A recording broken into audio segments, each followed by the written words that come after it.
Hi, and welcome to the metric tracking section. This is the place to keep on top of all your numbers, datas, and basically what you're doing in your art business. This is a really good reference to see how your business is doing, how you're spending your time, and use that to plan for upcoming goals, challenges, and better understand you and your business.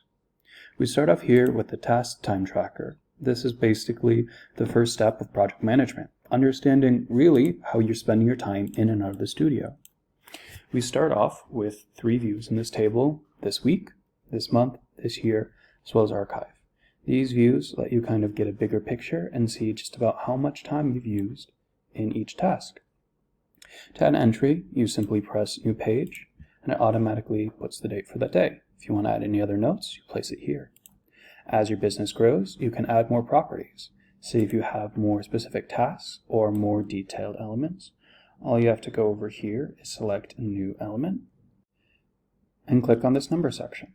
Then name it to whatever the task would be. In this case, you could name it something like course creation. If you are shifting over to teaching art, it's one of the ways that you can manage and kind of follow the different tasks and ways you're managing your business. Then we also have a secondary view here where you can look at each month throughout the year and kind of take a bigger, more holistic approach instead of just the year, just the month, or just this week. In finances, we have imported the same setup from the finance section.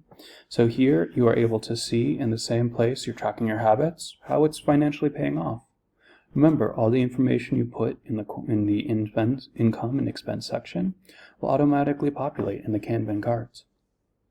Scrolling down, we have other views of just income and just expenses if you want to go into fine details and really see how one month to another affects your business.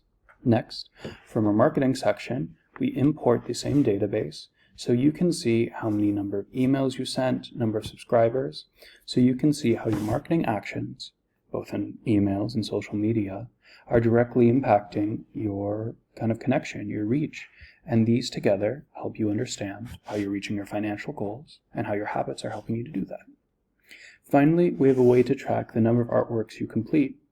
I know it's an important thing and sometimes seems quite basic, but having a clear and easy way to manage when you're making your work and understand how long it takes to make different pieces is a very vital and helpful step for artists to track their art business.